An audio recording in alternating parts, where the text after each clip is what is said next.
Mary Helandera, Taylor Automotive Family. Today we are talking with Senior Master Sergeant in the Air National Guard and Executive Director Founder of H.O.O.V.E.S, Amanda Held, in this incredibly healing environment for our veterans.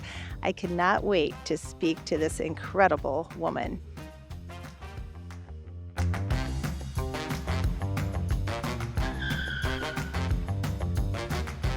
Amanda, thank you so much for being here. And when we pulled up into this incredible healing environment, I can only imagine the incredible, impactful work that is done here in this incredible facility.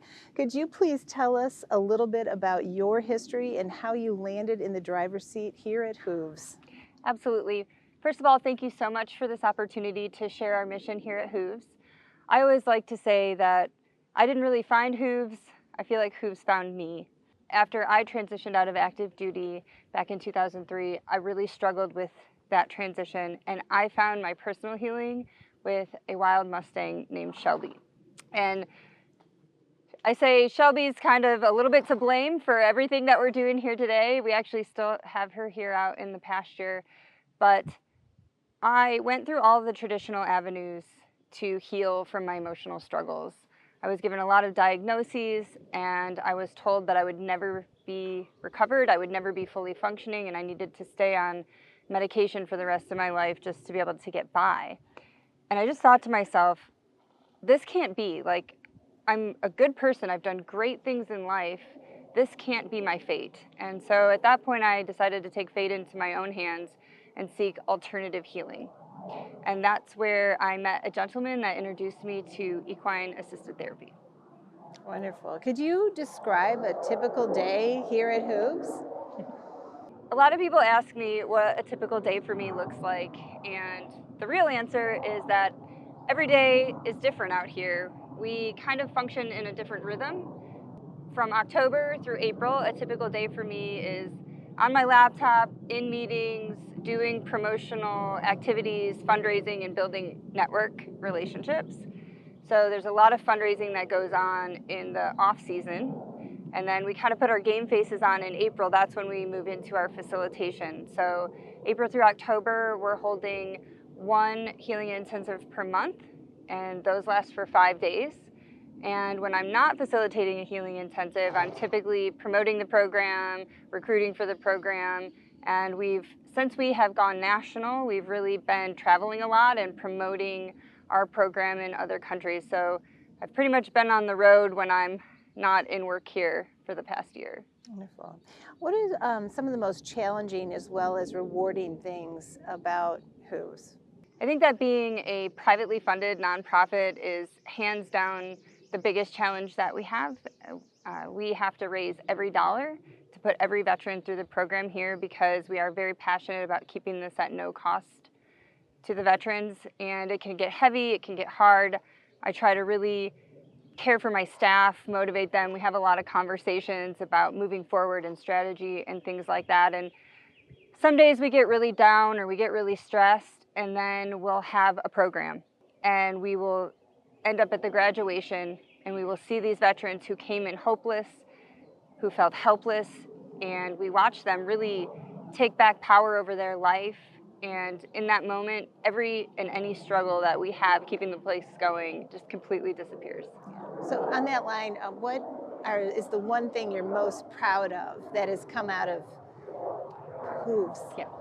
The thing that I'm most proud of that has come out of H.O.O.V.E.S is the hundreds of veterans who say they literally would not be alive if it wasn't for the H.O.O.V.E.S program. Wonderful. And what does a day in a program look like for a veteran? Our programs begin on a Tuesday night, and we let everybody come in and just kind of decompress, get to know each other. And then for the next 4 days, we spend our mornings in a mindfulness activity, yoga, breath work, meditation with the horses. Then we go into the classroom for about 4 hours, and I've developed a curriculum based on my own healing that helps people understand what's going on with them and empowers them to be able to make changes in their perception and their cognition that can actually help them heal. In the afternoon, we take what we've discussed in the classroom out to the horses, And the horses get to show us energetically, he's like, yeah, we do. The horses get to show us energetically where we're blocked in life. And the horses actually help us come up with solutions to our problems in real time that the veterans then can take with them back to their lives and implement. And I like to tell people, horses can literally feel our health.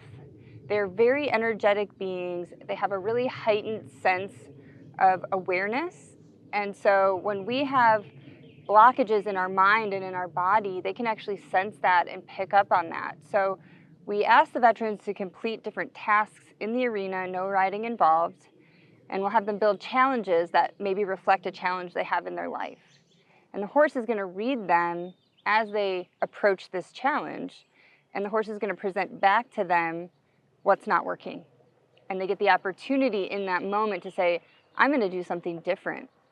And when they shift, the horse will immediately shift. And that's how they know that their idea or what they want to do instead is going to work for them. Oh, wonderful. Finally, what is the one piece of advice you would give someone in, I guess, a healing, caregiving career? As everybody can imagine, I'm sure, being in a caregiving or healing career field is not for the faint of heart. The one thing I wish somebody had told me 15 years ago when I started H.O.O.V.E.S is to find somebody else that's doing the same thing and help them out first. I think people start these programs because they've experienced healing and they want to share that healing with everybody else.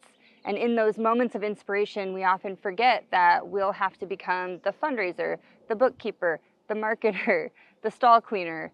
There's a lot that goes into it, and I would never, ever have achieved this level of success if I tried to do this alone. My team has been everything. So if you want to get into this industry, which I absolutely tell people, if it's on your heart, please look into it. Please don't ignore it.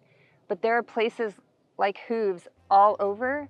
Find a place doing something similar to what you want to do.